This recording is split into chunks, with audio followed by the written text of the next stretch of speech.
कोहरे की चादर में हरियाणा लिपटा हुआ है। सोनीपत में विजिबिलिटी जीरो है। रिंग रिंग कर गाड़ियां चल रही हैं। घने कोहरे के कारण गाड़ी चालकों को काफी दिक्कत परेशानियां हो रही हैं। इमरजेंसी लाइट्स का इस्तेमाल करना पड़ रहा है।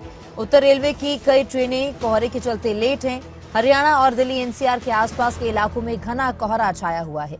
तो घने कोहरे की वजह से दिक्कत परेशानियां लोगों की काफी बढ़ गई हैं और आम जनजीवन पर भी जो है इसका असर पड़ रहा है, क्योंकि यातायात की अगर हम बात कर ले, यातायात भी इससे प्रभावित हो रहा है। ट्रेनें काफी ज्यादा लेट हैं, फ्लाइट्स भी जो है इससे प्रभावित हो रही हैं। हरियाणा और दिल्ली एनसीआर में घना कोहरा छाया हुआ है और वाहन चालकों को इमरजेंसी लाइट्स का इस्तेमाल करना पड़ रहा है। इमरजेंसी लाइट्स के बिना जो है वो इस घने कोहरे में नहीं निकल सकते, क्योंकि विजिबिलिटी बिल्कुल जीरो है और घने कोहरे की वजह से आगे विजिबिलिटी ना होने की वजह से हादसों का जो खतरा है वो ज्यादा बढ़ जाता है। तो इसीलिए अपनी सेफ्टी को लेकर जो है सभी जो वाहन चालक हैं वो रिफ्लेक्टर्स और साथ ही वाहन की जो इमरजेंसी लाइट्स है उनका इस्तेमाल कर रहे हैं। तो सोनीपत की अगर हम बात कर ले, सोनीपत में भी इस समय घना कोहरा छाया हुआ है और आने वाले दिनों में भी फिलहाल राहत की कोई उम्मीद नहीं है। तो सोनीपत में इस समय हालात क्या है, जायजा लिया हमारे संवाददाता नितिन अंतिल ने। उनकी रिपोर्ट क्या कहती है वो आप देखिए। 2 दिन खिली धूप के बाद एक बार फिर हम कहें धुंध का प्रकोप दिल्ली एनसीआर में देखने को मिल रहा है। मेरे पीछे तस्वीरें आप सड़कों की देख सकते हैं कि सड़क सुनसान है, क्योंकि वाहन चालक हैं वो ना के बराबर ही आ जा रहे हैं और जो आ रहे हैं वो इमरजेंसी लाइट के साथ चल रहे हैं। दृश्यता 5 मीटर तक रह गई है, कोई हादसा ना हो तो वाहन चालक रेंग रेंग कर चल रहे हैं। खेतों की बात कर ली जाए तो सड़क के आसपास है तो चारों तरफ धुंध की चादर से सिमटी हुई दिखाई दे रही है और इस धुंध का प्रकोप एक बार फिर हम ये कहें कि शुरू हो चुका है। इस धुंध की वजह से कोई हादसा ना हो तो वाहन चालक बड़ी सचेत होकर जरूर चल रहे हैं, लेकिन कहीं ना कहीं 30 से ज्यादा ट्रेनों पर भी इसका प्रभाव पड़ा है, जिसकी वजह से आम जनजीवन प्रभावित हुआ है। जो लोग हैं वो ठंड से बचने के लिए अलाव और आग का सहारा लेते दिखाई दिए, तो कहीं ना कहीं हम ये कह सकते हैं कि अब लोगों को उस राहत का इंतजार है। 2 दिन तक रही, देखना अब यही होगा कि इस कड़ी धुंध से लोगों को कब तक राहत मिलती है और आम जनजीवन जो प्रभावित हुआ है वो कब तक बहाल होता है। सोनीपत से नितिन अंतिल, खबरें अभी तक। तो वहीं कैथल में इस समय मौजूदा हालात क्या हैं, कैथल के संवाददाता मनोज मलिक ने इसका जायजा लिया है। ये रिपोर्ट देखिए।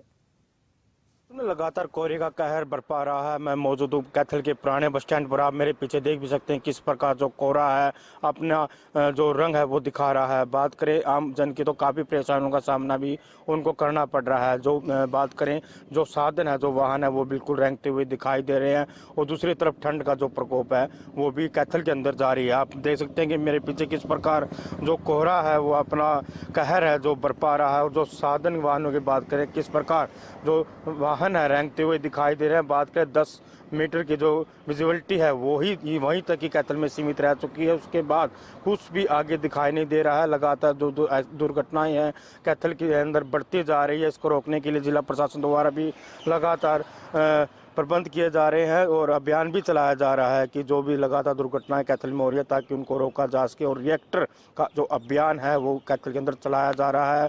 और इसके साथ साथ बात करें तो ओपीडी भी लगातार कैथल के अंदर बढ़त की तरफ चलती हुई दिखाई दे रही है। डॉक्टरों का कहना है कि अगर ओपीडी की बात करें तो सबसे ज़्यादा ओपीडी कैथल के अंदर जो छोटे बच्चे हैं और जो बुजुर्ग हैं उनकी ओपीडी लगातार बढ़ती हुई जा रही है। उनको रोकने के लिए डॉक्टर द्वारा गाइडलाइन जारी की गई है कि जो ठंड है वो लगातार बढ़ती जा रही है और बहुत ही कम जो छोटे बच्चे हैं उनको घर से बाहर निकालें और बुजुर्ग हैं उनको भी कम घर से बाहर निकालें ताकि जो ठंड का प्रकोप है उन तक ना पहुंच सके। उन तक जो बात करें स्वास्थ्य उनका खराब ना हो, उसको लेकर भी गाइडलाइन जारी की जा रही है। कैमरामैन सनीपुर के साथ मनोज मलिक, खबरें अभी तक। तो हरियाणा में ठंड का सितम लगातार जारी है। सड़कों पर घने कोहरे के चलते लोग काफी परेशान हैं। कोहरे के चलते विजिबिलिटी बेहद कम है। कोहरे के चलते वाहन चालक भी काफी परेशान हो रहे हैं और अपनी वाहनों की इमरजेंसी लाइट्स का इस्तेमाल कर रहे हैं, क्योंकि विजिबिलिटी कम होने की वजह से 5 से 6 मीटर की जो विजिबिलिटी है सिर्फ वो दिखाई देता है आगे 5 से 6 मीटर, उसके बाद विजिबिलिटी नहीं है। तो इस वजह से काफी दिक्कत परेशानियां वाहन चालकों को होती हैं, क्योंकि एक तरफ जहां ठंड और दूसरी तरफ कोहरे के चलते विजिबिलिटी अब बेहद कम है। तो काफी दिक्कत परेशानियां लोगों को आ रही हैं। खासतौर पर सुबह अर्ली मॉर्निंग का जो समय होता है उस समय काफी ज्यादा दिक्कत परेशानी होती है और उसके बाद धीरे धीरे जैसे जैसे समय निकलता जाता है 10 से 11 बजते हैं तो उस समय थोड़ा मौसम ठीक होता है। लेकिन सुबह का और रात का जो समय है वो वाकई काफी परेशान करने वाला भी है, क्योंकि एक शीतलहर का लगातार प्रकोप जारी है, साथ ही घने कोहरे की वजह से विजिबिलिटी बेहद कम है, एक्सीडेंट्स का खतरा बना रहता है, तो लोग काफी परेशान हैं। इमरजेंसी लाइट्स का लोग इस्तेमाल कर रहे हैं और वहीं प्रशासन की ओर से भी ये कोशिश की जा रही है कि लोगों को ज्यादा से ज्यादा जागरूक किया जा सके और रिफ्लेक्टर्स का जो है वाहन चालकों को भी इस्तेमाल करने के लिए हिदायत दी गई है। साथ ही प्रशासन की ओर से खुद भी ये इनिशिएटिव लिया गया है कि वाहन चालकों पर जो है वाहनों पर जो है रिफ्लेक्टर्स वो लगा रहे हैं।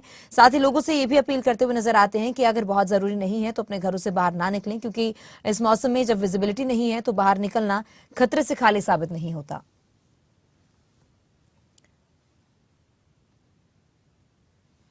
तो पूरे उत्तर भारत में इस समय ठंड का सितम लगातार जारी है। हरियाणा में ठंड का सितम लगातार जारी है और हरियाणा के कई जिले ऐसे हैं जहां पर शिमला और मनाली के बराबर का तापमान है, या फिर कहा जा सकता है कि उनसे भी कम तापमान है। तो ठंड की वजह से जो लोग हैं वो काफी परेशान हो रहे हैं। साथ ही कोहरे की मार जो है लोगों को वो भी झेलनी पड़ रही है। तो वाहन चालकों के लिए इस समय सबसे बड़ी परेशानी है, लेकिन इस समय स्वास्थ्य संबंधी रोगों से भी जो है बचने की जरूरत है। डॉक्टर्स द्वारा भी ये लोगों से अपील की गई है कि अपना बहुत ध्यान रखें, बहुत ख्याल रखें। और तस्वीरें ये हिसार की आप देख रहे हैं जहां घना कोहरा है और कोहरा इतना ज्यादा है कि विजिबिलिटी बिल्कुल भी नहीं है, विजिबिलिटी 0 है और कुछ ही मीटर दूरी पर क्या है वो कुछ नजर नहीं आ रहा। तो ऐसे में काफी दिक्कत परेशानियां जो है लोगों को हो सकती हैं। कुछ ही दूरी पर आगे क्या है वो नजर नहीं आता, तो इस वजह से हादसों का जो खतरा है वो और ज्यादा बढ़ जाता है।